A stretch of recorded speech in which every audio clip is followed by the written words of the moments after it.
and all that kind of stuff? Or are you just going to do one record? Everything in one stretch. Yeah. Okay, well, in that case, I will attempt not to swear too much and do anything inappropriate during the actual recording. Okay, cool. Yeah. Okay. Hello, this is your host Akhil Navluri, and welcome to another brand new episode of the Techospace podcast series. In this podcast episode, I'm super thrilled and honored to welcome one of our guests who's based out of Perth, Western Australia, and he's none other than Mr. Mike Fuller, the founder and the lead consultant of Kamunity Consulting. So, Mike, I'll take it over to you. So, why don't you introduce yourself to our listeners and audience? Surely. Well, thank you so much for having me on this. This is a real thrill, and I've really enjoyed the process that we've gone through. And you'll understand why I care about process later on as we listen to some of the sort of like have the conversation. But to introduce myself, you may not pick this up from the accent, but picture a very much younger version of me standing in the cold streets in Glasgow, asking my fellow Scots for money when all they want to do is go to the pub, right? I was one of those original chuggers on the street, charity muggers that we see so much around the place. Not so much recently, but we used to see a lot of. But importantly, it taught me a really keen lesson. That no matter what you want to achieve on any given day or on any given high street, you can find all the resources, all the passion, all the people, and even all the money to have real impact. And that's something I've carried through and with the rest of my life. And it's how I sort of feel. And I think it sort of sets us up for the conversation. All right. That's an interesting here, Mike. So now, Mike, like at the stroke of this hour, 1:41 p.m., let's kick off with the podcast episode. Yeah. All right. So, Mike, now starting with this. So, Mike, how would you reflect your like 30 plus years of experience where you were transforming experiences, teams, organizations, and ecosystems across diverse industries, donning multiple hats of, quality assurance, innovation, and improvement specialists? Like, what went on with that? Oh, goodness. Yeah, that's kind of my life story. 30 years of curiosity-led roller coaster rides, to be honest. Climbing different corporate ladders, navigating complex situations, finding simple ideas to complicated solutions, or sometimes simple solutions to complicated ideas. Getting deeply obsessed of how different industries work, their culture, their organization, their psychology. Building the wrong things, done that a lot. But also drinking, making great friends, and doing actually some amazing stuff that we honestly never thought would work. And then truly seeing over and over and over again what a group of passionate, dedicated people can actually achieve when they get the bit between their teeth. And as you say, like really kind of sort of like I find now a very impressive kind of sort of range of industries. But at the time, it was just me and my curiosity. But over the 30 years, OEM mining, brewing, construction, fundraising, health, local government, cooperatives, NGOs, startup consultancy, and too many collaborations with random cool people to even mention. But as you said in the intro there, in the question, it's that QA improvement and innovation. I found these to be like the trivium, the kind of like the holy trinity, because the QA lens allows you to try and catch those silent failures early. Statistical process control. Probably Edward Deming would be very proud of me for mentioning that. Then innovation lens turns all those issues and stuff that you find into fixes and habits, or standard operating procedures, as we like to call them in the biz. And then the innovation lens really allows you to move the goalposts. It expands the Overton window of what's possible by getting people to be creative and come up with ideas and then try and work out how we're going to get there. So you mix those three lenses together is an incredibly powerful way of looking at any kind of situation, whether it be an organization, a group, or just a team of people. But what I would say is my other experience of 30 years of doing this is just a myriad of problems I've had to play with over the last 30 years. It's been phenomenal. And across multiple sectors and industries. It kind of has led me to a core realization that maybe the problem may be technical if you're in a technical place, it's psychological if you're in a human place, it could be structural if you're in a construction place, it could be cultural if you're in a knowledge place, it could be environmental. But really, the right solution always starts with good people talking. You know what I mean? It's something that we kind of do as humans, and what we kind of do with this quality improvement innovation. It's discussing the silent and sometimes not so silent failures, finding ways to improve our old habits and practices, and thinking outside of the box, not just as what's obvious, but what's possible. And then choosing from those kind of right features and those right experiences and deciding which one you want to aim for. It has been fun. It's a hell of a roller coaster. It's been fun. It's been frustrating. It's been fun. Did I say it's been frustrating and fun? I think I said that. But that's the 30 years I've really enjoyed. And I still feel like I'm learning. I still feel like I'm looking forward to possibly the next roller coaster that comes along to have a go. I would just like to point out, by the way, that I hate roller coasters. I can't physically go on them, but I like the metaphor, shall we say. The metaphor roller coaster. You know what, Mike? I really like the metaphor called the silent failures because I was also once upon a time a QA in my former company, and really, I used to knock it out for for the developers, especially when I used to come up with bugs, and they used to hate that about the QA. In fact, there was one developer who used to tell, I mean, why don't you QAs just tell us directly? Why do you come up with sheets and documents to, to create problems for us? Yeah, yeah, oh mate, I feel your pain. I feel your pain being judged as the form creation person, and the you must tick the box person. But it's scrappy.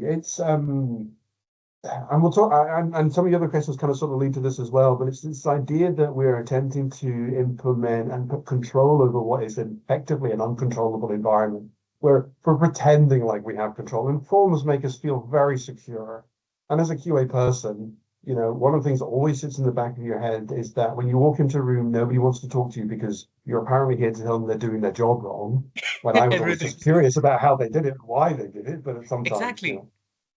yeah, yeah, totally. And this is the kicker if you're in QA, and you'll know this well, if it goes wrong, then where is the responsibility? The leader will always get out on the news and say, we have had a failure in our processes and our policies, which we are now currently reviewing. And then they go, come in here, tell us how to do this right. And suddenly you're really important, right up to the point where they don't want to talk to you again. It's frustrating and fun, It's and absolutely frustrating and frustrating. fun. Yeah.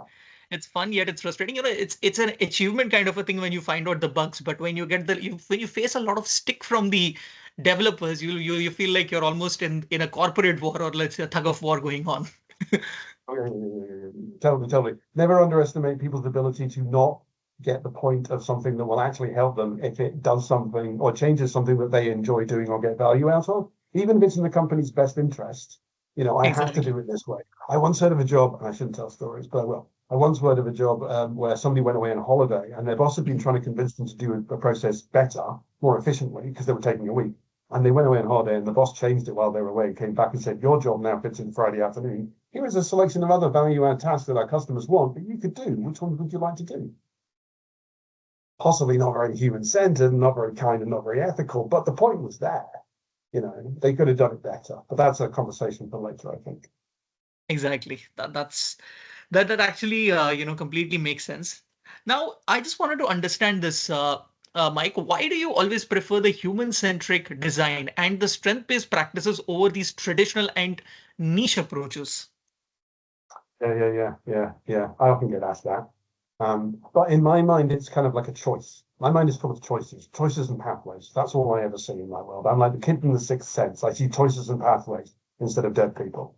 And having grown up with W. Edward Deming and Chirac and Duran, these are the people that inspired me to get into quality systems management in the first place, compared to the likes of McKinsey or any of those. I pick on McKinsey because they're the ones that have been caught so many times with their fingers in the till. But you could mention any of them, like the tax leaking information that whichever the other one was. Do you remember what that company was?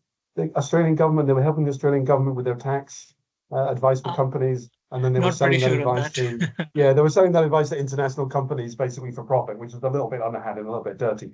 Deming and Duran and Drucker would never have done that.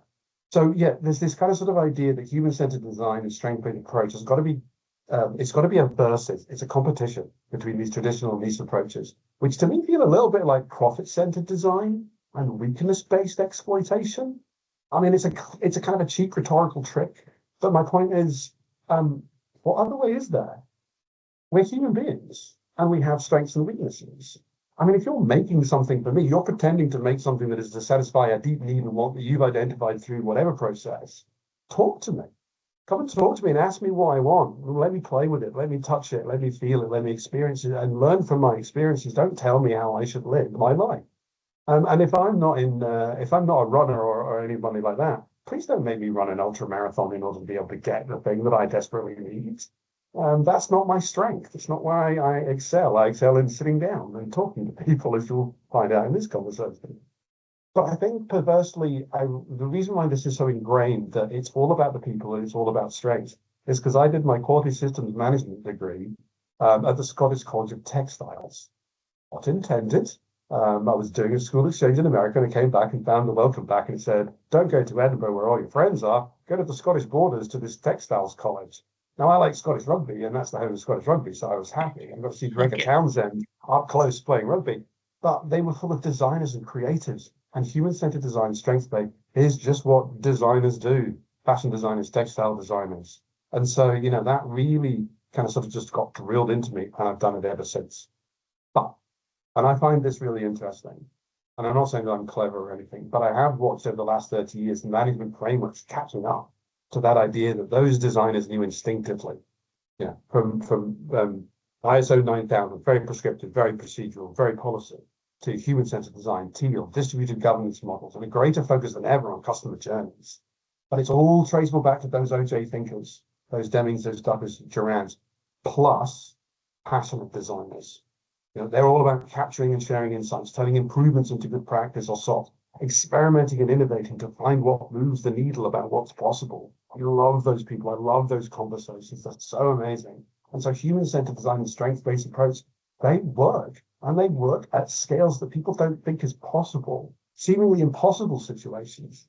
Because quite frankly, if you still think that an organization needs to be structured the way it's always been structured, in this factory model of hierarchies and functions and departments, we know the problem. Silos, bad communication, bad coordination. That's always been the case. That hasn't changed in 30 years. But we think this is the only way. Do me a favor, go and Google Hire, the Hire story. They started as a quality assurance-led white goods manufacturing, and they destroyed 70% of their products because they didn't work properly. That started them on a journey to human-centered, and they are incredible. I digress, which I will do. Ultimately, I think, focusing on human beings and strengths-based is the only way that you should do things. And quite frankly, when you get the right people, the right humans, and the right strengths in a room, you should never underestimate what that group is going to achieve. Indeed. That completely serves the point. Yeah, but I'm pretty curious to ask you this, Mike. You just told me that you came from Scottish College of Textiles. So coming from the background of from the textile thing all the way to tech, how was that journey like? I mean, how was that ride? Well, I definitely wasn't this fashionable when I started at the Scottish College of Textiles. I'll tell you that for nothing. Look, I'm the kind of sort of person that just absorbs information. I try to sort of understand the whys. There's this really fabulous concept in the Japanese language, which I always wish I could remember, which I was introduced to because of things like the Toyota production model and things like Genbei, Gosi, and Kaizen, quick good change. But it basically talks about the surface of the situation and then the reality underneath. And it's like a Marvel movie, right? It's like you can go and watch a Marvel movie and it's whiz bang and it's fabulous and it's fancy and it's flash and you get some kind of entertainment nourishment out of it. But the people that made that are obsessive. Like you could spend your entire day finding all of the Easter eggs and internal references. I love the fact that they put things like posters from other movies that are in the universe in the background. Like that's world building. That's world building. And I kind of sort of think that's what human-centered design, strengths-based approaches, my experience has led to, is the fact that it's all about world building, really. And another world is just as possible as the one we have. So Totally. So did you find any similarities with respect to with your tenure in the textile industry to that of the tech industry now? Or did you find differences? no, they're all the same. They're all the same. I mean, okay, so in QA we talk about widgets. So that's our kind of like our default language. And a widget can be anything. Doesn't matter what the widget is. And again, you go back to Drucker, and he sort of talks about what your job as a business is to identify customers, not create customers. That's a whole different dark pattern, which we can talk about later if you like. But it's about identifying needs. You need water, I'll give you fresh water. You need a roof, I'll get you a roof. It was that sort of thing. So textiles, technology, retail, electricity production, it doesn't really matter. You've got a bunch of inputs, which your factory or whatever it is designed to coordinate and combine and adjust and catalyze and do all of those sorts of things in order to create an output that is the desired need of a customer that makes them happy and satisfied and making them want to come back again without, destroying the planet, the environment, people, that's the goal. According to Drucker. McKinsey have slightly different kind of sort of opinions than some of those big four. Let's not mention fentanyl. But yeah, so it doesn't matter. Industry is industry. Change is change. People are people. It's always about groups of passionate people working together on a collective outcome. Doesn't matter what it is. Absolutely. That completely, explains the point. Now, I just wanted to understand, Mike, why do you think it is important to, facilitate the workshops and leading transformations all the way? I think, um, most decisions and most beliefs we have are driven by kind of sort of like undiscovered motivations and things like that. I like to talk. I like to question. I like to have conversations. I like to take quick action. I like to get involved. I like to muck in. I like to roll my sleeves up. That comes from kind of probably my Scottish childhood of playing in forests and building tree houses and all that kind of stuff. Things I think I'm not sure the kids do today anymore, which is a real shame. But facilitating workshops is like that. It's a bit like play to me. And as far as I'm concerned, you shouldn't really do it any other way. I think about it in terms of like workshops are the heart of transformation. It's not a post-it note party. I mean, as long as it's not innovation theatre. They're live system diagnostics. Like if you were a software engineer, how great would it be able to just crawl all over the code, like physically get in amongst the code, not have to be separated from our screen and existence. You're in there. Because transformation isn't a memo, it's not an email, it's a campfire, it's a discussion. And workshops do all sorts of like amazing things if they're run right.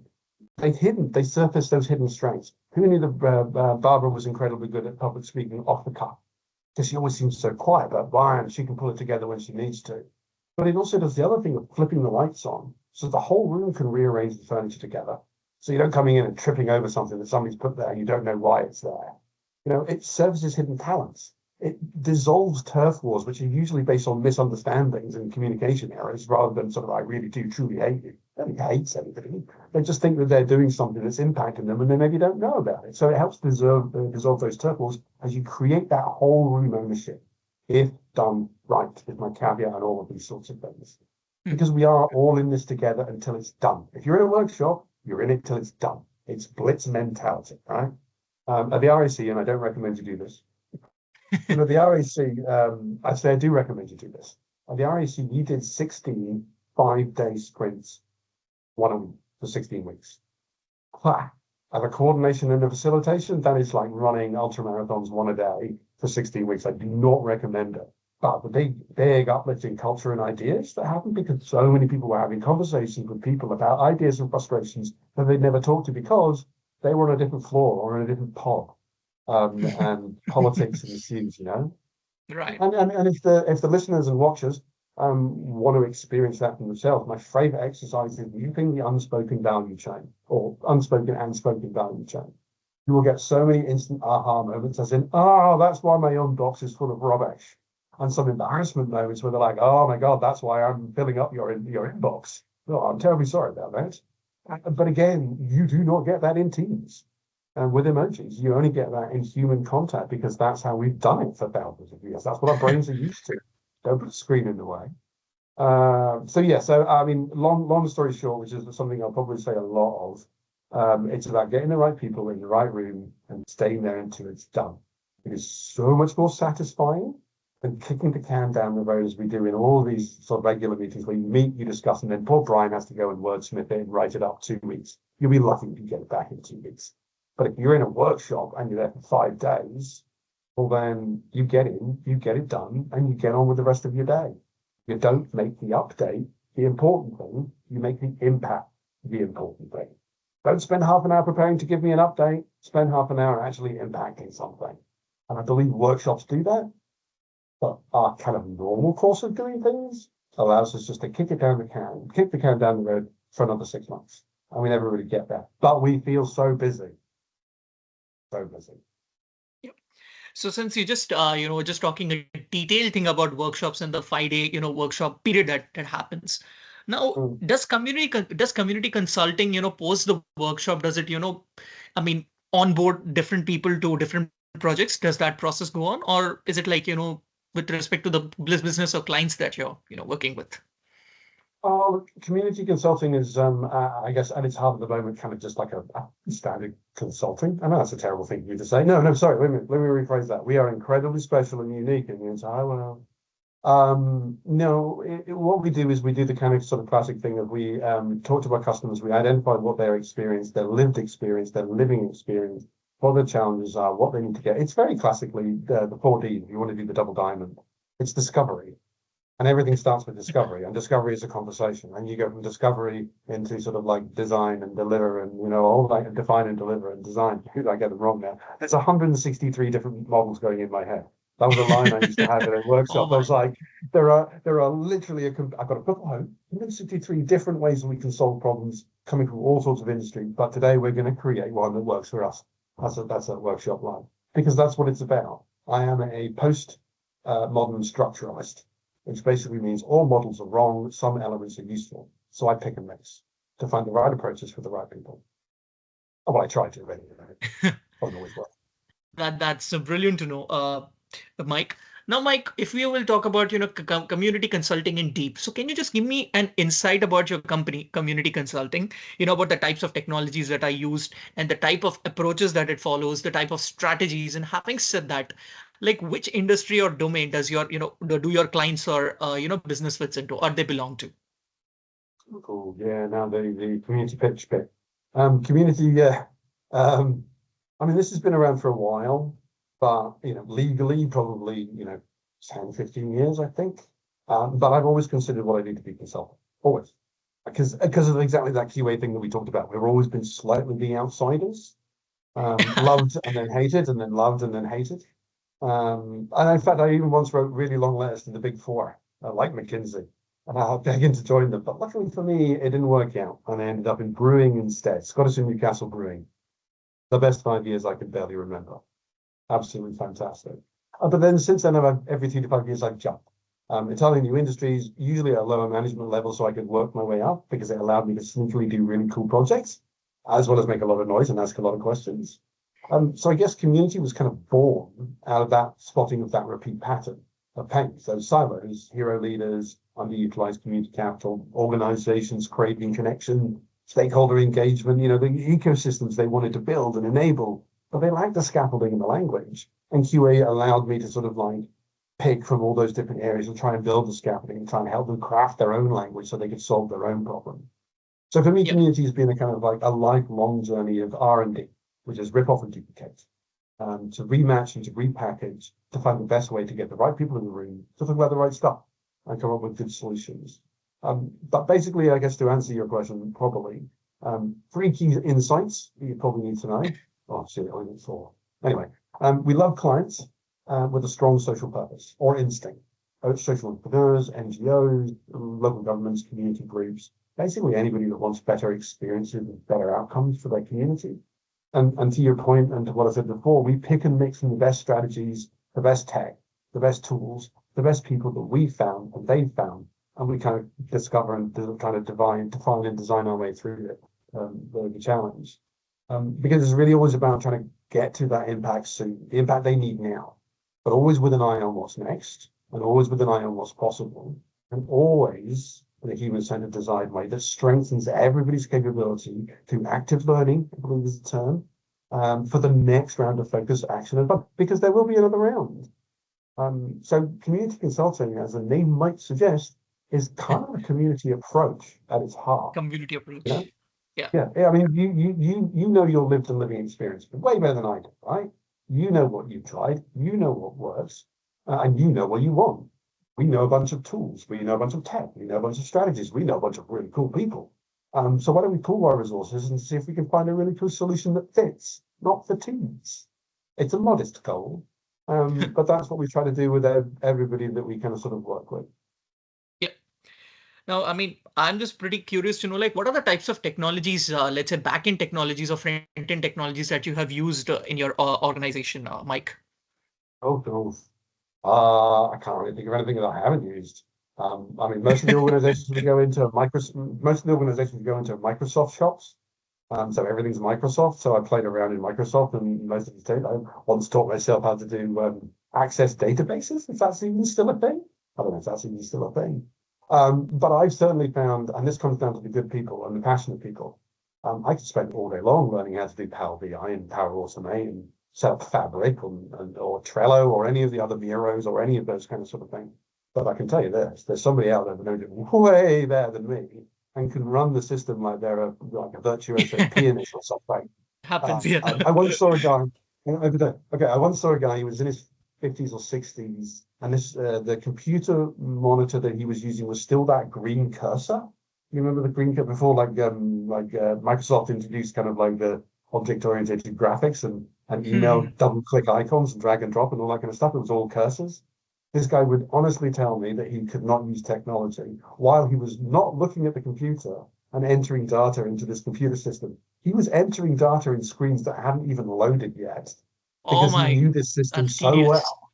Yeah. And he's sitting there going, I can't use computers. No, I don't get them. All this drag and drop stuff, it doesn't make any sense to me while he's putting in production orders for Seriously. like multi-million-dollar businesses builds like bill of materials and stuff like that. And he's not even looking as he's doing this, telling me he can't use computers.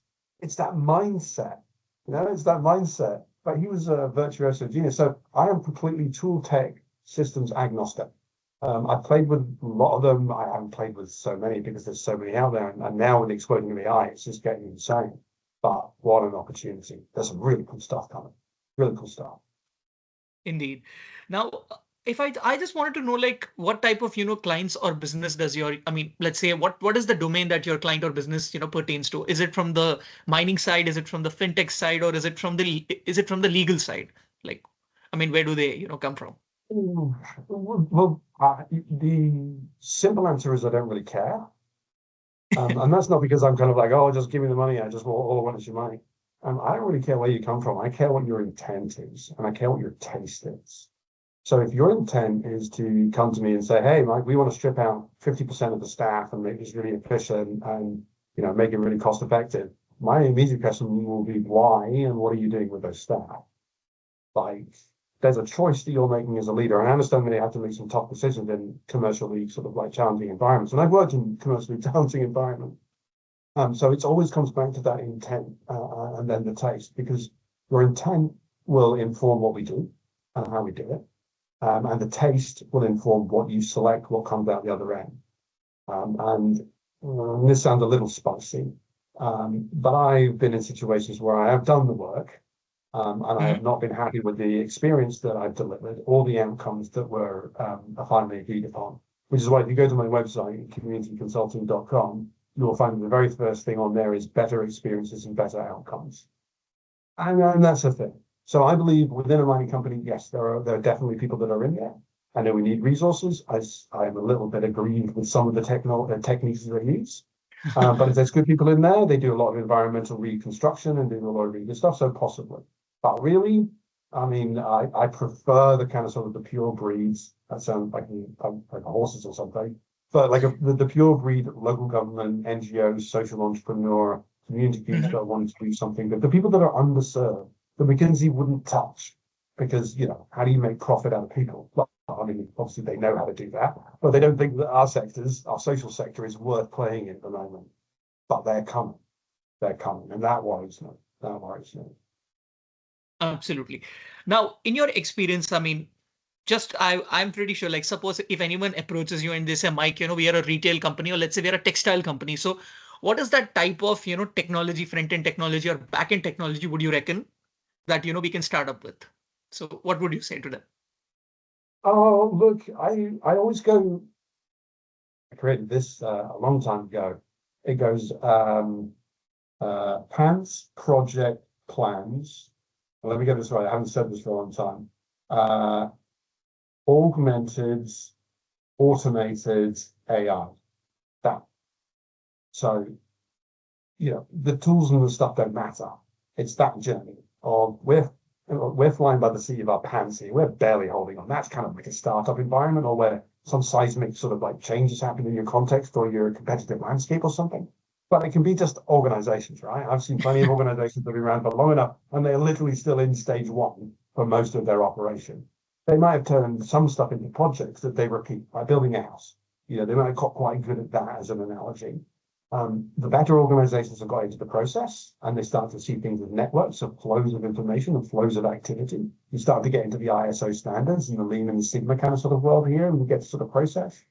And then you move into what you're talking about, which is the technology, which is augmenting it. So that could be as simple as grabbing a calculator, or as slightly more sophisticated as putting together an Excel spreadsheet with a few micros or whatever those things are called to make it work. So you get augmented.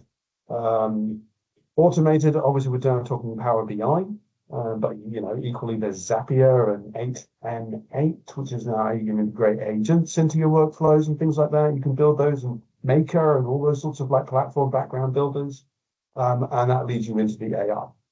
And that's that again, agnostic to the industry that you're in. The choices that you make will depend on what your context is, what your budget is, what your strategy is, what your values are. All of those, what your current technical legacy and debt is. But again, hinting at future conversations here, that's kind of an old paradigm in the sense that you have to go to the shops in order to buy what's already on the shelf. Yeah. Trello might be a good solution for you, but so might a version that's got half the stuff that Trello has, and none of the lock-ins and none of the problems that Trello brings, which is, I think, the place that we're going to now. So tools agnostic. Everything is agnostic. It is about practically what works. Otherwise, you're just shilling for Microsoft, right? Oh, I hear you. I've listened to you very actively. You know what my solution is? Microsoft. I listened to somebody else very carefully. I took a lot of notes, a lot of details. Guess what your solution is? Microsoft.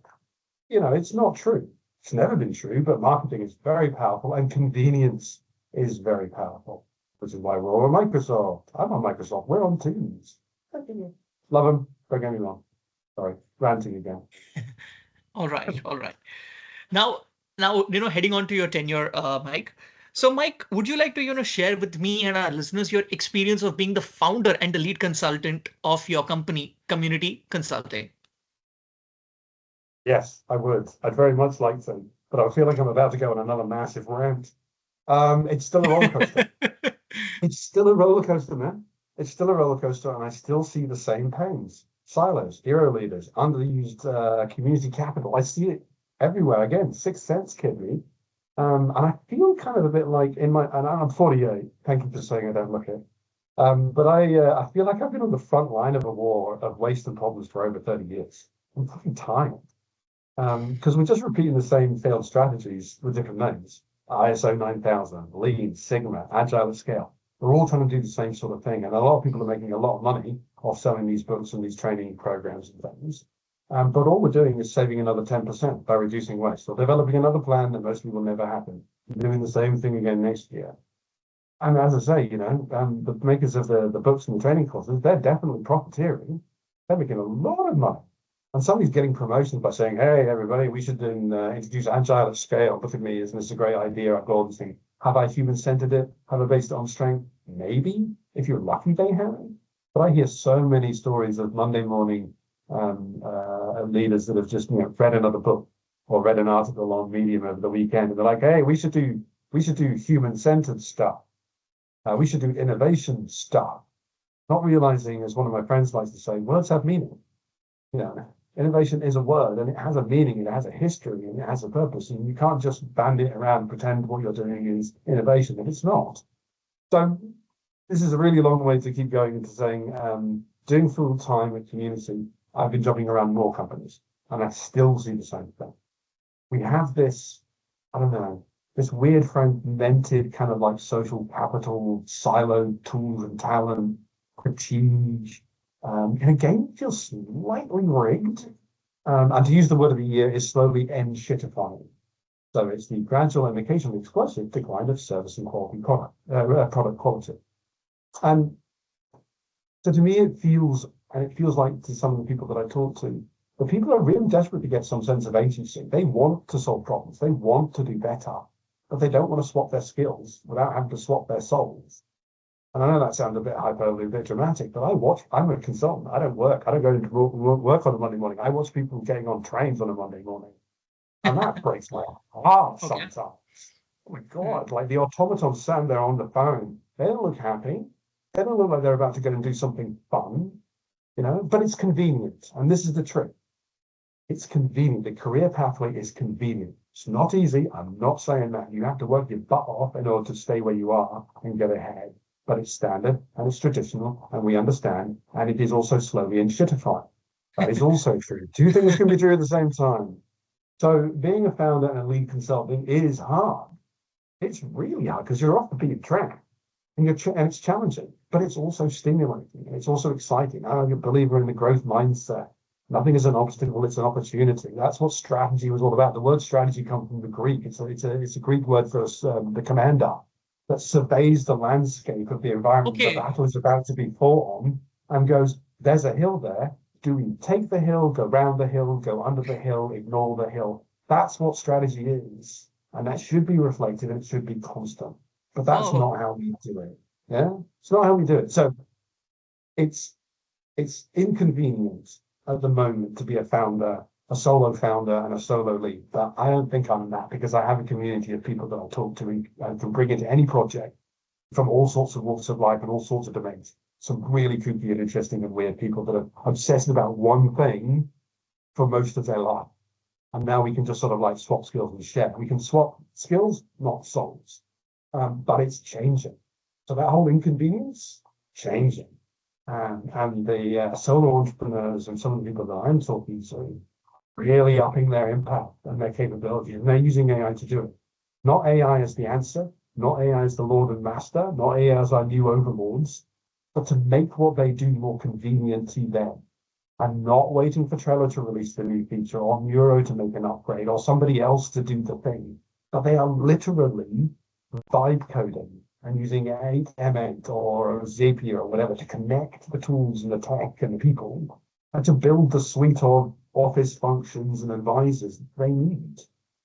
It's nuts. This is almost embarrassing to say, I've got a virtual community assistance team made up of 30 global leaders in their field, from everything from social impact through to finance. I've even got a world advisory board that are there to provide me with what the opposition would say and how they would see what we're doing and try and stop it. It's really lovely paranoia, that kind of sort of like that tin hat, foil wearing kind of sort of environment. But you would not believe the kind of sort of conversations that we have, and it really sparks some interesting ideas. Now, it's a bit bonkers, and I'm playing and I'm experimenting, and it doesn't always work, but it's better than using the AI just for gibbly images and memes and slop. Because if we're using it for gibbly images and memes and slop, you can guarantee that somebody else is thinking what I'm currently thinking, and they may not have my best interest in heart or yours. So do we use the same tools to reimagine the world to build a better experience and outcome? no. To make it more convenient for us to be solo entrepreneurs and solo people to do this sort of stuff, to get off the front line and to start co-designing the game and the tools and the options that work for us, that's convenient for us. I mean, this is the bit that I think is just so obvious. Let's do that because we used to do it as kids. I love this. Okay, get a bunch of 5-year-olds together. I saw this outside the library the other day in town. The Cultural Arts Centre, a whole bunch of kids. They were literally making up and playing games together as they were going on the fly. They were doing the whole, hey, let's build a fort and play pirates. We can do that now, but instead of building forts and playing pirates, we could build an ultra simple platform that connects peer support groups, or social entrepreneurs, or clubs, or support workers, or whomever it is that you want to connect and support and elevate. You can do that. And you can have a working prototype and a kind of sort of their business model in hours and days, not months and years. Especially when you're not waiting on Brian to type up all the notes and do the socializing after the meeting where everything will be discussed, because he's probably had his ear chewed off by somebody and told, well, that's what they said, but this is what you do, Brian. So, I'm not special, but I've been vibe coding and vibe planning solo and with this virtual community team, and it's nuts. Like there are days, every day I do something or I see something or read something where I'm like, this doesn't feel like it should be possible. But the pathways that my brain sees is like, wow, this could really be important. Really be important. Agreed. That sums up the point, Mike. Now, Mike, I just got it first time, or let's say I've heard it first time. Here, that strategy is a Greek word. Seriously, Sure. it never occurred to me that it was a Greek word because it's very obvious. Sometimes the Greek names are pretty obvious that okay, that's Greek, but strategy never, Sure it is. I'm rung a sure it's, bell with me. all of the people in the comments are going to be like, no, it's bloody Latin. It doesn't bloody mean that. It means shepherd or something like that. So I'm prepared for flowback, but for the purposes of my argument, that's what it means. And it's definitely Greek. That's an interesting trivia. That's perfect. it's good to know. Probably now I'm going to inbuilt in my mind that, okay, I'm just going Yeah, yeah, to yeah. say that. Yeah, yeah. And totally. I mean, this is the thing, right? So you go back and look at strategic practice. Now, you can pick whoever you want. You can go with Drucker, or you can go with some of the classics. Let's go with Machiavelli, right? Machiavelli, the Prince. If you haven't read Machiavelli, the Prince, go and read Machiavelli, the Prince. 15th century. It was a CD basically to all the princes in Italy, because he was unemployed and he needed a job. And his was basically, I've been advising the Merovingians or whomever it was. They became pope and stuff, like really powerful family. And he said, look, this is all the lessons that I've learned. And from him, we get things like, is it better to be feared or is it better to be loved as a leader?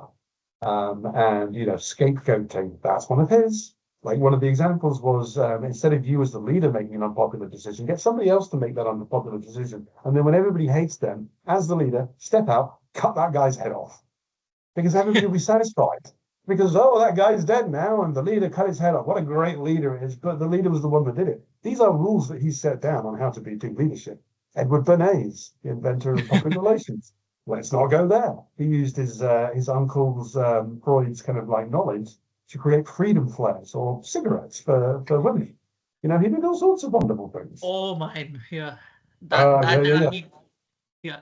Totally. I mean, it's these are people who are thinkers, but you've got equally as many people on the other side, like Drucker and Duran and Deming. These are all people that said after the Second World War, we're not going to go back to the industrial situation that was pre the First World War.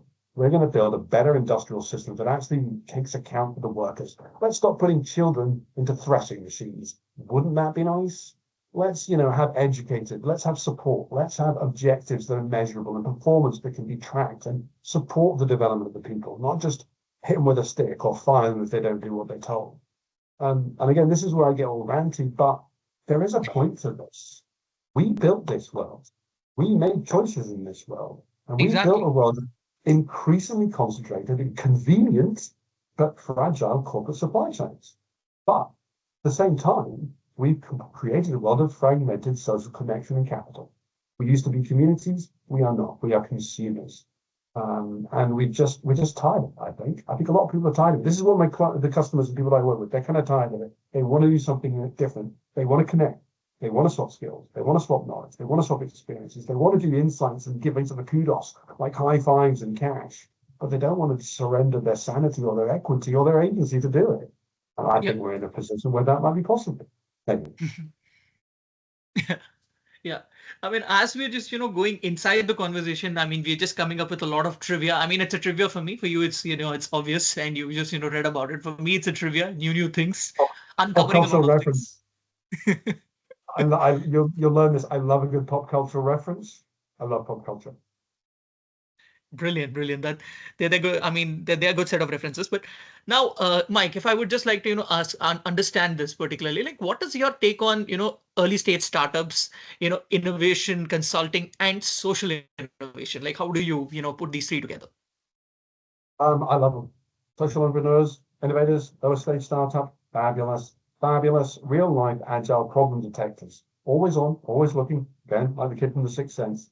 Except they see problems and tensions and issues and the possibilities. They're always sparking possibility. These are the creative people, the pattern thinkers, the pattern spotters.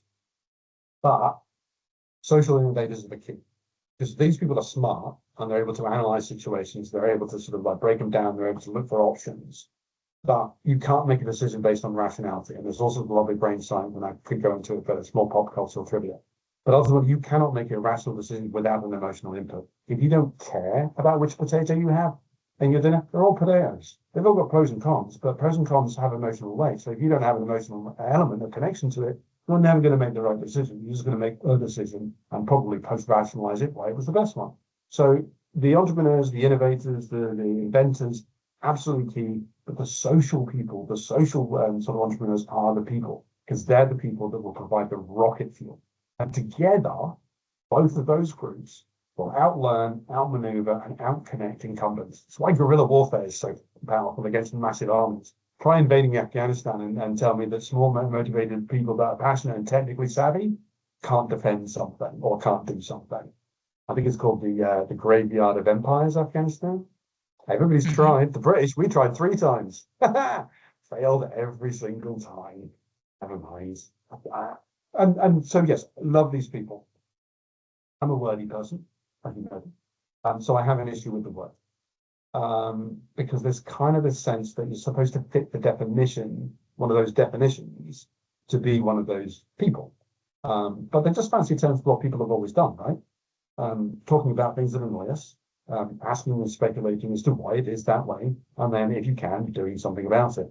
You don't need to be a social entrepreneur to see a local park bench that looks a bit shitty and to grab a pot of the right paint, because you can research what's the right durable paint, and a couple of mates and go and spruce it up.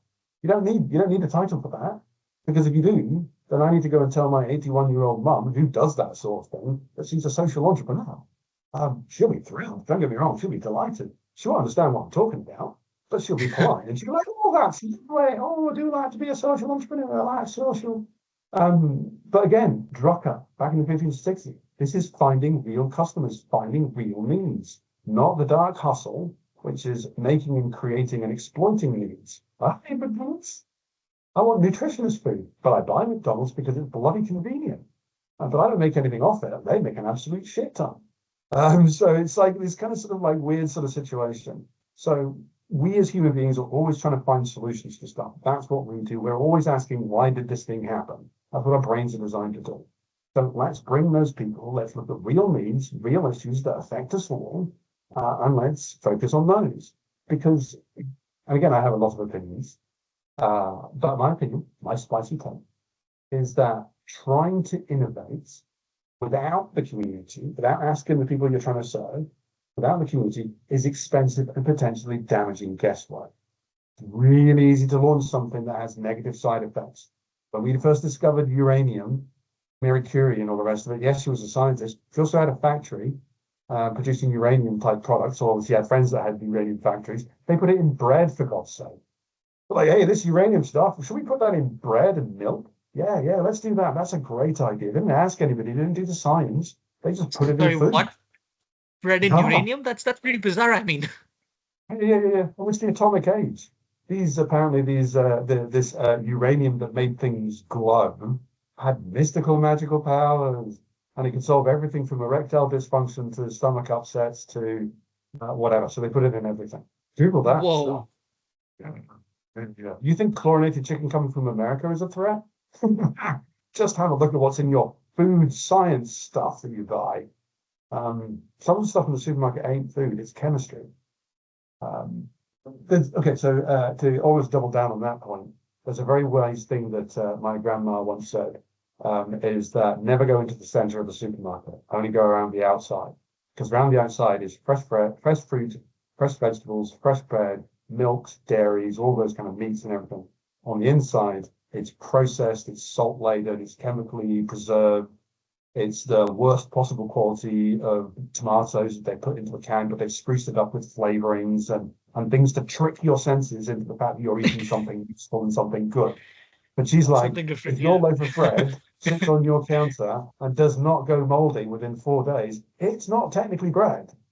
It's probably something else. So don't Yeah, eat it. yeah. Don't eat it, because you are what you eat. You are what you eat in the same way that you are the same as the average people that you hang around with. So you become the average of the people you hang around with. So you are what you eat, you are who you meet, and you are the media you consume. We live in bubbles, even more reinforced now.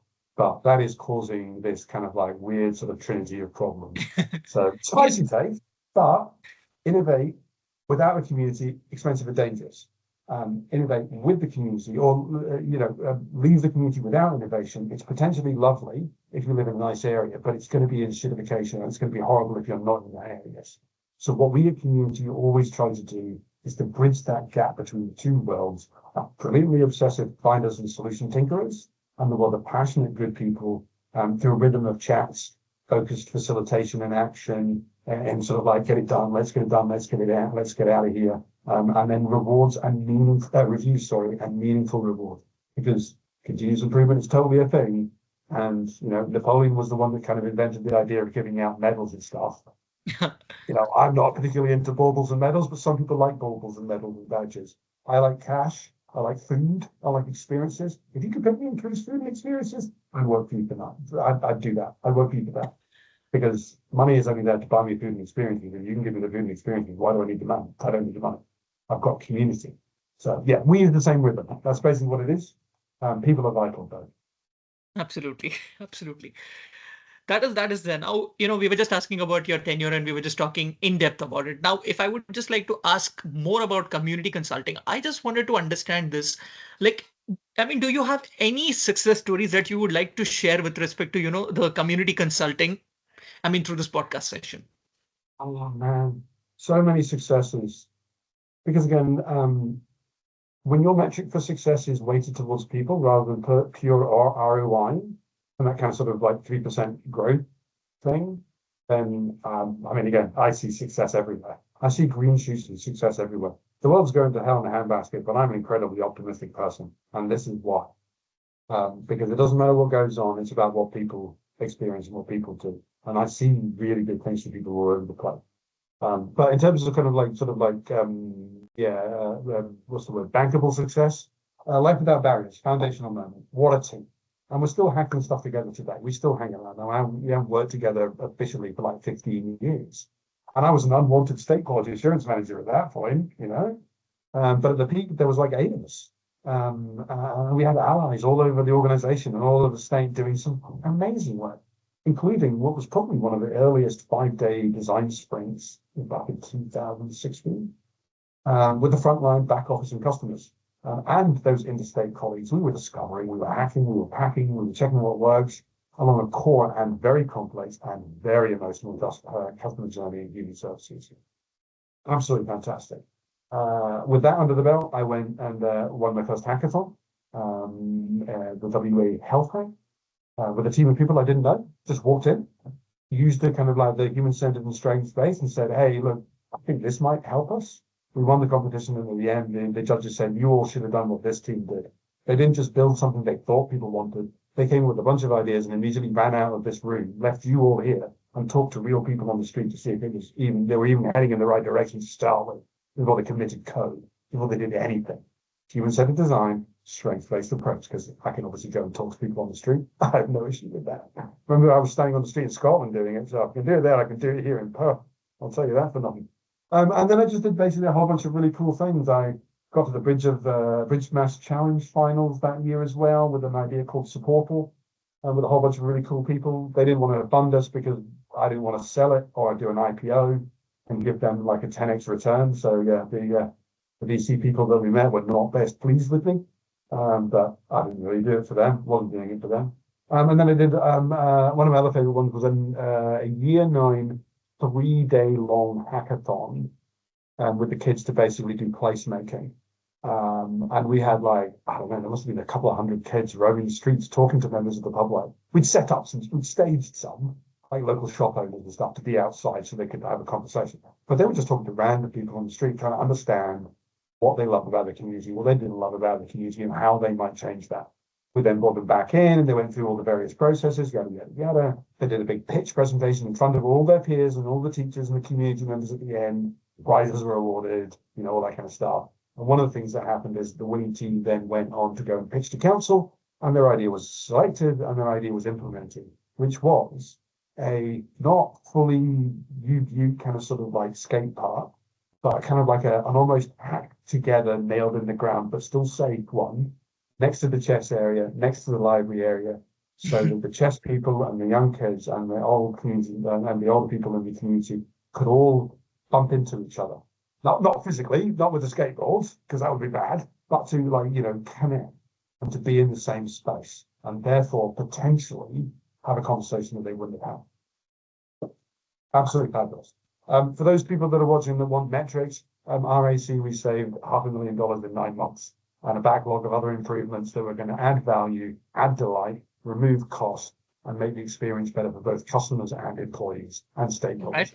That's the ROI one for you, but I don't really care about that, because even in that situation, what I most cared about is people coming back to me and saying, I've had this idea for ages and no one listened, and now we're doing it. Or I had this idea and no one listened. Now they've listened, and I've realized it was actually a terrible idea and I shouldn't be holding on to it. But thank you for helping us to go and have that conversation and make those actions and discussions. Keeping us in the room made us make decisions that we would have kicked down the road otherwise, because it would have been awkward. So yeah, lots of successes, but it's always about people and it's always about conversations turning into actions. Exactly. I mean, conversation enhances the things and, it gives you new ideas and finally it Yeah. leads to new stuff. Yeah, totally. I've had some great conversations. Some of them I've involved the other person in. Brilliant, brilliant. Now, I'm, pretty much interested to know this because, when we had our earlier conversations, you just gave me this, this hindsight about things.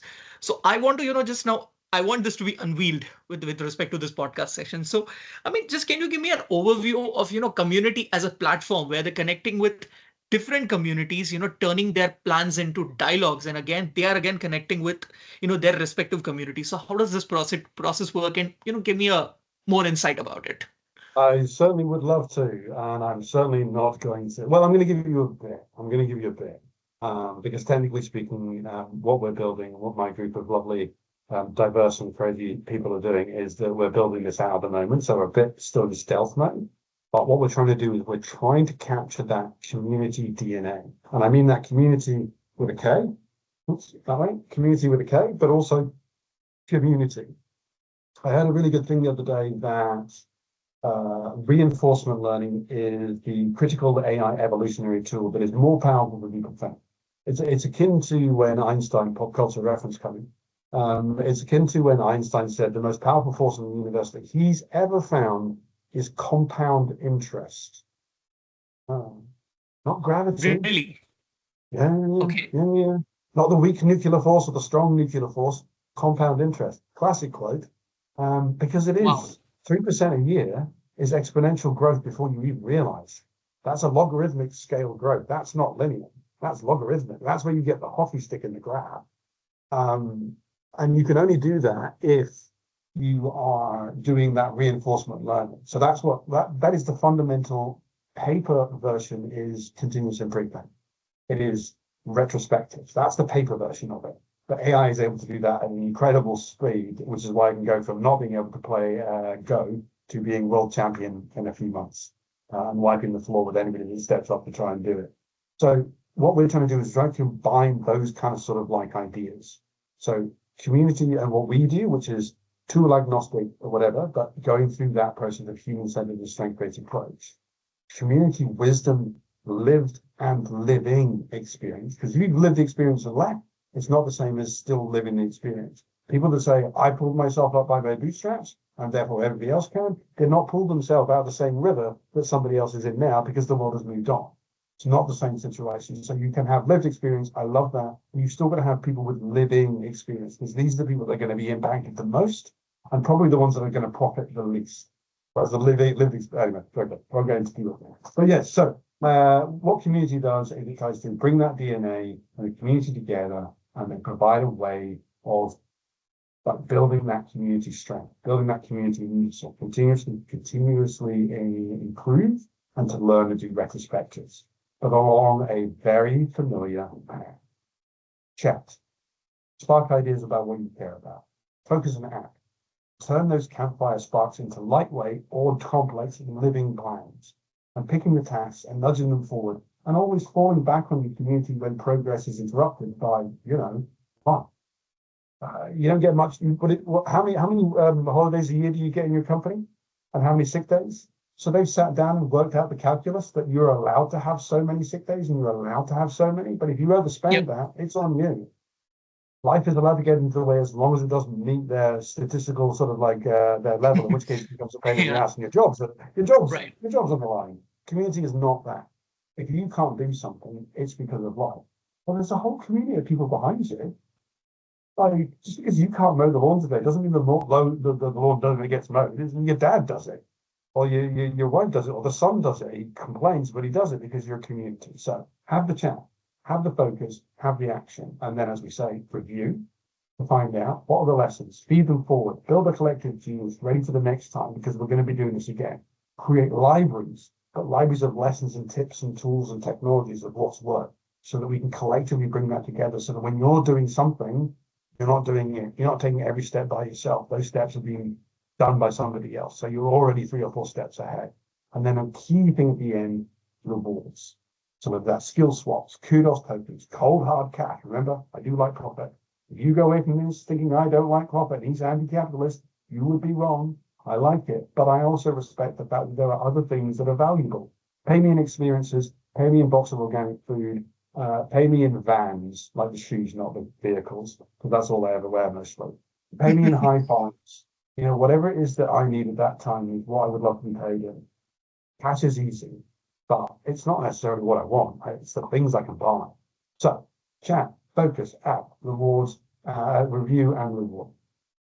I like to think of it as a bit of, or somebody else likes to think of it anyway, is what they said, is the Canva for community coordination. No matter what your community config is coordinating for.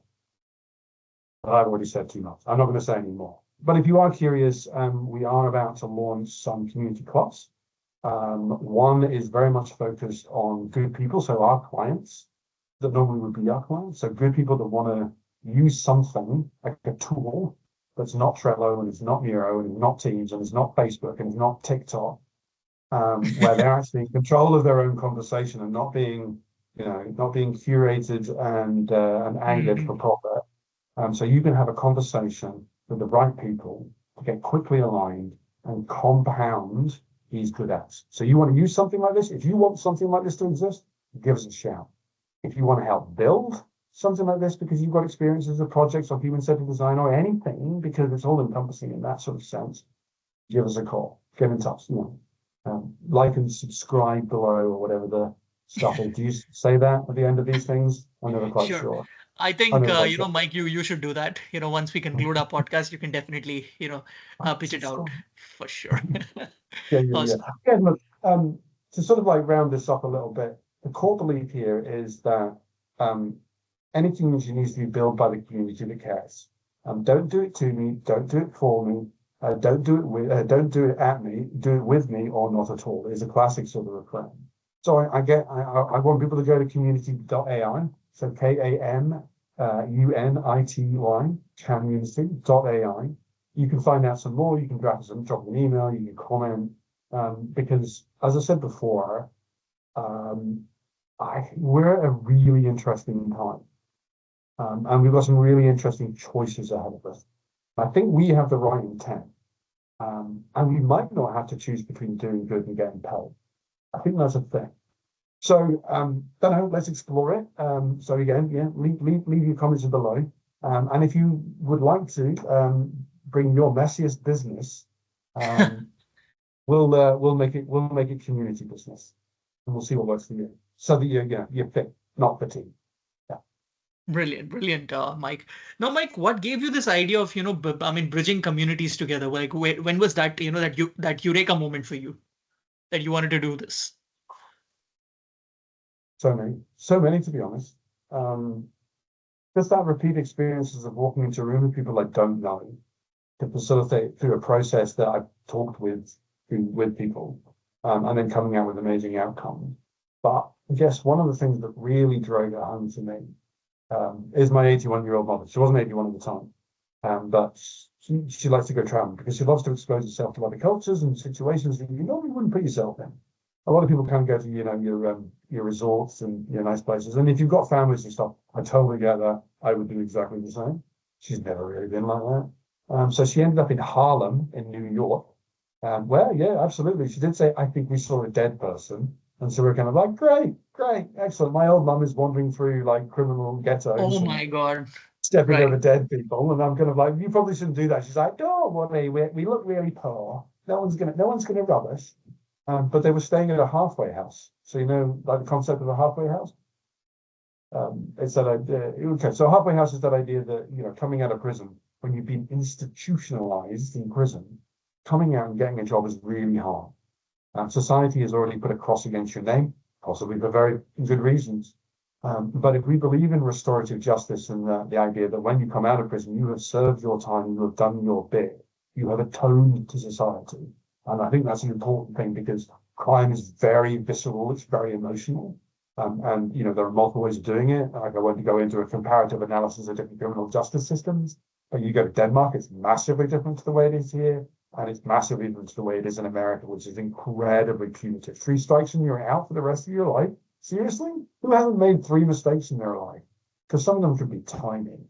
But anyway, point being, there was this halfway house that they stayed at, ground floor restaurant, open to the public, but also open to the people that were in the halfway house. Next level up was administration. Next level up was some accommodation for the people that were transferring from prison into the normal life. Next level up, there was a whole bunch of workshops and work areas that were multimodal that could be changed and adapted to what was needing to be done and facilitated because they had to, because they had limited space. So they couldn't have a dedicated room for this and a dedicated room for that. They had to have it all in one place and they made it work because they were passionate about it and they had skills because some of them had learned skills in prison or they'd had skills beforehand, but they used those skills to support each other. The next levels were all accommodation for guests, for tourists, because they wanted to mix the community together. They didn't want it to be this standalone, isolated silo that is kind of like looked at and jeered at by the rest of the neighborhood because it's a bad place where bad people go. No, they created a community of people that were passionate and people that were like, I can't help in any direct way, but I can go and rent, I can go and choose to stay there rather than at the Hilton. Because I think I'd rather my money, the little profit that was going, because it was not much because they were cheap, but the little amount of money that was left over was going to help humans have a better experience of life after having been down some tracks that were not necessarily the best. And not always of their own making, sometimes, but not always of their own making. And that stuck with me that there was such a group of people that were dedicated to do that, to people that are kind of like the unloved, the unappreciated, and kind of sort of like that we dealt with that. And to really sort of drive the metaphor home, I feel like most corporate places are institutions. Yeah. Yep. Like they literally talk about golden handcuffs, golden parachute, all of these kind of sort of stuff. I like constant surveillance. Like you're at home and you have to wiggle your mouse, otherwise your boss knows you haven't sat on your computer. Or you've gone away. God forbid you've gone to make a sandwich when they check the activity stats. I mean that's prison, right? Absolutely. Like you're in Yeah. you're in the prison workshop at that point, especially if you're getting paid peanuts because apparently you're too young or you haven't got experience yet. But don't worry, this is a development opportunity for you. You'll get your reward in the next job, and then the next job, this is another development opportunity for you. You get a slight bump, but not what people who previously were getting paid. Or I'm ranting again.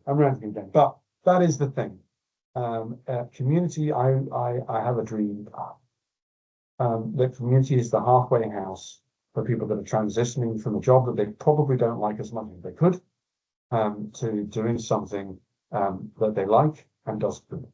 That's kind of it, really. And then it just reinforced every time I ever met anything, people trying to do anything. Yeah.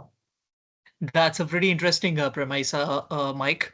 And I'm pretty sure, Mike, whatever initiative that you have taken with respect to the community, with respect to your company, I'm pretty sure that you're going to achieve, heights and miles with all these things, and that's a great. That's a word of what do I say, motivation and support that you would like to Thank you very much. get it from my end. Well, look, I mean, we're playing an infinite game. So I don't know if you know much about game theory. I don't know much about game theory, but I know enough to make it sound like I know enough about game theory. But there are such things as contained games and infinite games. There are limited objectives and there are endless objectives. Now, if you're in an organization and you want that organization to continue forever, presumably, I want to build something that lasts, right? So I'm either playing a series of limited games with limited objectives, or I'm playing an infinite game that never ends with infinite objectives. You can choose. Again, we have choices. Short-term objectives tend to lead to short-term thinking. The medium is the method. The communication and the planning channel is what you do. The form follows the function. I mean, there's so many bloody cliches that kind of sort of reinforce the fact that if you do something, then you're going to get more of the same thing. So Agreed. Eric Ries from the startup, he created the long-term stock exchange for organizations that wanted an alternative choice to going on the normal stock exchange, which forced you into short-term, quarter-by-quarter stock buybacks. All these sorts of activities that boost the stock market, boost the stock. Everybody gets bonuses. Everybody's like, GDP's up, everybody. But your Mars bar has gone from 65 kilograms to 48 kilograms. And the company's like, what? You noticed that? You noticed that? Sure, totally. but we're still selling at the same price. Did you notice that? Mm-hmm. Enshittification. And I think it's a choice, and I don't want to choose enshittification. So I want to make this as an infinite game. So the community is something that grows and thrives and is more than just me. And it is more than just me. It's a whole bunch of wacky, crazy, beautiful, talented people that are giving their time because they're passionate to make something that they think is going to outlast them.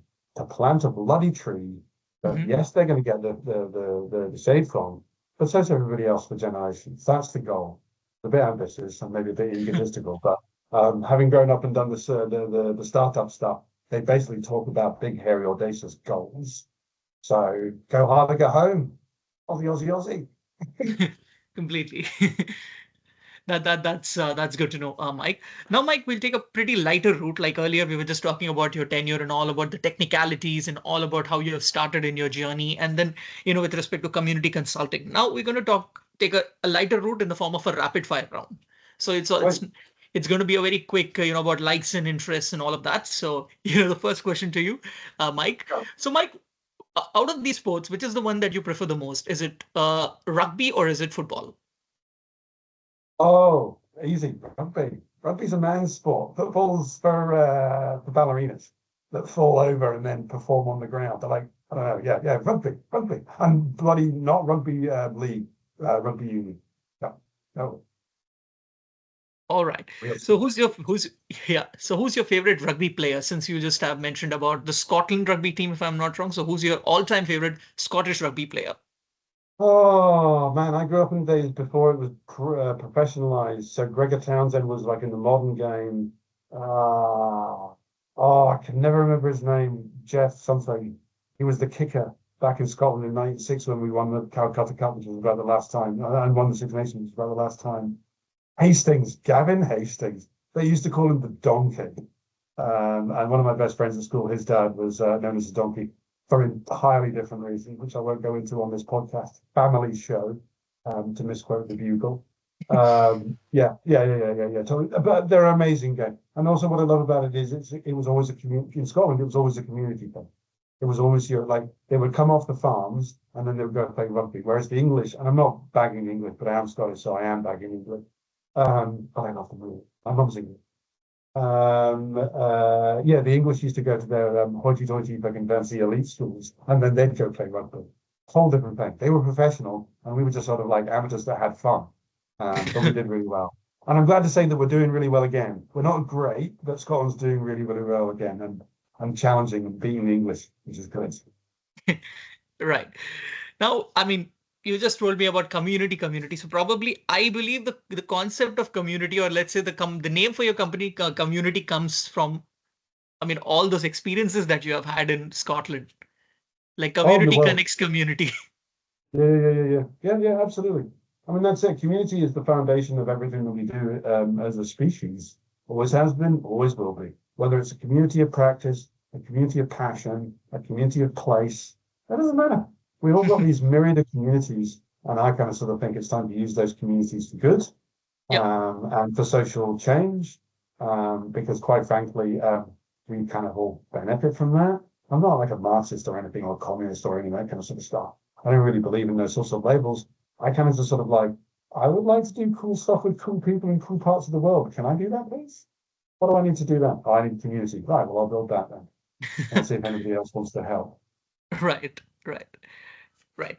That actually proves a point. Now, if I would just like to ask you this question, I mean, it's pretty international. So, what's your favorite Indian dish that you like to have the most? I can't answer that because my missus is Pakistani. Oh, So okay. if I say India, I'm going to get in all sorts of problems. It's going to be like, Oh, yeah, God. contentious. You guys. All right. And again, as a British person, sorry, that was kind of our fault. We didn't really leave that situation the best it could possibly be, and we stole most of your stuff. And sorry, I'm doing that classic thing where as a British person, I apologize to my ancestors and Yeah. realize the impact that we've had on the world. But in terms of the food, any of it, all of it, butter chicken. Oh my God, she makes like these Afghani sort of inspired dishes. We're having a bit of a dinner party. It's not really a dinner party. I don't do dinner parties, but we're having some friends around. And she's making a whole plethora of like different cultural sort of foods you wouldn't normally get in any of the restaurants. or any sort of like popular names that anybody would understand, and certainly not names that I can pronounce because I'm dyslexic as all hell. So it's just a jumble of consonants and mouth shapes that don't make sense. But I'll tell you what does make sense: her cooking. Oh, so good, so good. Cricket, yeah, yeah. I mean, cricket, one thing, Mike, India-Pakistan match is like almost like, I don't know, that craze just goes, even way beyond Australia versus England during the Ashes. Yeah. Oh yeah. Oh yeah, yeah, yeah. Yeah. You guys are crazy. But then, We, Glasgow, Celtic versus Rangers. Rangers, yeah. Yeah, those guys are mental. They used to throw darts. They used to throw darts at each other and coins at the referee, or set Ob- fire to his house. Yeah, tribal sports, plus religion. Oh, yeah, I plus mean, alcohol. that's pretty bizarre. That's totally bizarre. Yeah. So have you ever got a chance to, travel to your in-laws' place since you told your wife is Pakistani? So did you ever go get a chance to travel to Pakistan? I have not. I have not yet, but she is definitely going to take me. India and Pakistan is one of the areas of the world that I am at this point most regretting not actually having visited. South America's on that list as well. I've been very fortunate in aspects of my life, and I'm also very Scottish and very cheap, so I can live off the smell of an old rag for a lot longer than possibly most people can. So I've done a reasonable bit of traveling, but yeah, India and Pakistan, get me there. I want it all. I want it all. Definitely. You should visit Hyderabad. And in Hyderabad, I mean, the localites, we just love biryani. We Yes. just go crazy about biryani. God, she does an amazing chicken biryani. Like I'm not even. Oh, God damn, it's so good. I could eat now. Brilliant, brilliant. So if I ever visit, Edinburgh, like what is that restaurant that you would, suggest me, or you would say that, this is the thing that you should go for? Well, first off, don't call it Edinburgh. You will get stabbed. No, you won't get Oh, stabbed. Sorry, it's Edinburgh. Edinburgh. Okay. Edinburgh. Edinburgh. Welcome to the other side of pronunciation. Americans call it Edinburgh. It's hilarious. Wow, that's great. Gee, Edinburgh. You're like, shut up.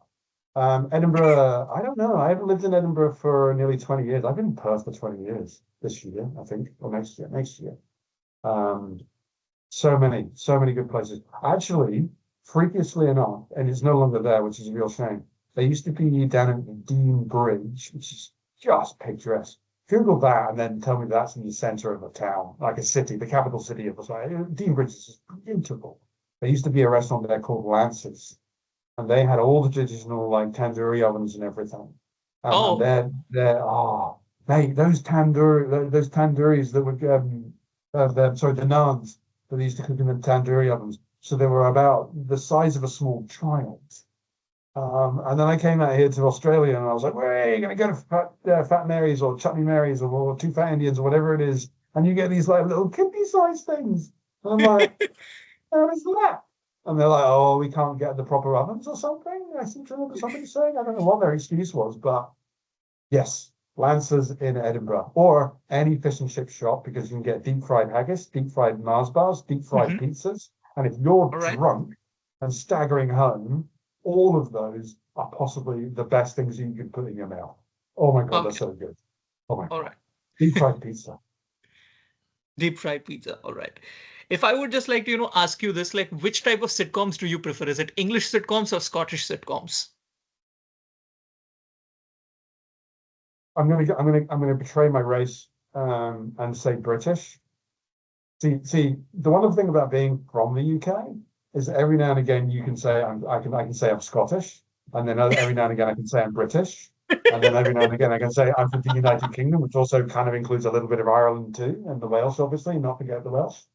So I will claim whatever, but I think there's something uniquely self-deprecating, um, and just honestly cutting about like UK comedy that I think the Americans try to replicate when they do things like copying The Office, and things like that, or Shameless, to sort of do another one. They just don't cut. They just don't work in American sitcom. But having said that, I grew up watching, and this is obviously embarrassing to say, I grew up watching The Golden Girls. And do Mhm. you ever remember Cheers with Ted Danson, a very young Ted Danson? You know, the opening song of that is stuck in my. I could literally, I'm not going to, so don't worry, but I could literally sing the whole opening song to the sitcom Cheers. It was brilliant. It was so influential on me. And God damn it, I was listening to my Spotify account the other day and noticed this, that, and if I go back and I look at my music that I've collected or the programs that I've watched, this is what I mean about you are the media you consume. You know, you are what you eat, you are who you meet, and you are the media you consume. You know, not entirely, and it's simplified for comical effect and for brevity, but um, what are the words to Cheers? We all want to go where somebody knows your name, where you feel welcome. That's what that song is about. You know, the world is a harsh place, and you want to go somewhere where everybody knows your name, where you can have a family. It's not necessarily your birth family or your place family or whatever, but it's a family and they support each other. And then wonderful thing about Scottish culture that I love, and it's based on a sort of like a stand-up, big hairy ginger guy. That's not going to narrow down much for Scottish comedians, but I can't place his name and I'll get back to it. But he tells the story of crossing the park. He's got a baby. He gets interrupted. There's a nativity. There's a nativity play going on and he's trying to get through. And they're like, "You can't be here, son. Get away." And he's like, "Are you telling me there's no room at your inn for me to be here?" And then he's like, "Oh, this is a funny joke." And then he says, he's really angry. He gets to the other side of the park. And there's a really big guy. There's a real big one of his mates. And he says, "I haven't seen this guy for 18 months. I know that because that's when he got put inside. So he's out of prison now. And I'm telling him this story about trying to cross the park and they're forcing me to go the long way around because they're doing this thing and there's no room for me to get through. And what does the guy say? "No worries, pal. I'll hold the baby." And it's that sort of slightly unhinged, beautiful, community-oriented Scottishness that I'm sure is in other cultures, which is kind of like my friend has expressed an issue. We've talked about something that's problematic, and we're going to bloody well do something about it. And if that means I have to hold the baby, I will hold the baby. So that you can Okay. go and punch, so you can go and punch Mary in the face, which I believe was the rest of the joke. Not that I condone violence, but yeah, that's what community life is for me. It's finding people that you can play with, that you can make forts with, that you can turn the floor into lava, or you can turn the world into a platform that connects people that want to do good. Play with life, have fun, but try and do it with positive intent and positive taste. Because it's an infinite Agreed. game. It's an Yeah. infinite Yeah. game. You Yep. know, plant a few trees, let's see who shelters, let's see if they do something useful. But experiment and play. And if you've got a challenge, um, have a chat. Come bring it to us. Let's make your messy business community business. That's the plan. Agreed. That's true. Now the final question to you, Mike. Like, if you have to choose between the Marvel franchise and the DC franchise, which one would you choose? Oh, God, DC are awful. They're awful. They're just rubbish. They just keep rebooting it and messing it up and not, they are not able to do world building. That's what they're not able to do. They're not able to connect the ecosystem of the IP that they have. I've got to make this about bloody community again. Yeah, I prefer Marvel. I prefer Marvel. Not all the stories are good, but the web is dense. And I do It's occasionally huge. have to admit to watching the 45-minute 150 Easter eggs that you missed in the latest Marvel movie. They're tailing off a bit, but they've been doing it for 15, 20 years now, so it's not a surprise. It's hard to keep anything that fresh. But Marvel all the way. Hail the Marvel side. Oh yeah. What about you? Are you Marvel or are you I'm a Marvel DC? fan. I'm a Marvel Oh, good fan. man. God, God, I should have checked that first. Nothing worse than upsetting somebody. I'm a Marvel fan. I'm a fan of Captain America, which many people will be like, why are you a fan of Captain America? Yes. Yeah, yeah, yeah. Love that idea. I mean, that again is the idea that a skinny, tiny, weak kid wanted to do his bit, and the system said no. But some really good-hearted, clever scientist with a whole bunch of people that cared did something about that. And then that same system used that for PR, not impact. And then he was eventually, with a bunch of other really good people, said, balls to this. I'm going to go and do what I can to make it good. And if it leads to the Sokovia Accords or something, I'm trying to do my Marvel history here. If it leads to the Sokovia Awards and we fall out and we have like, I get whatever. That's fine. That's communities. Families fall out, but they always get back together in the end, which I think is the most important lesson. Hard conversations are called hard conversations because they are. But hard conversations with people you love, and people you respect, and people you share passion with, become growth moments. God, I sound like a therapist. But yes, personal growth is better than not having the conversation at the end of the day. So find your people, find your impact, find your good, come and talk to us, and we'll help you if you need it. Otherwise, good luck. And I hope to see you out there. Absolutely, absolutely. So yeah, thank you so much, Mike, for taking time Oh, and being part of my podcast initiative.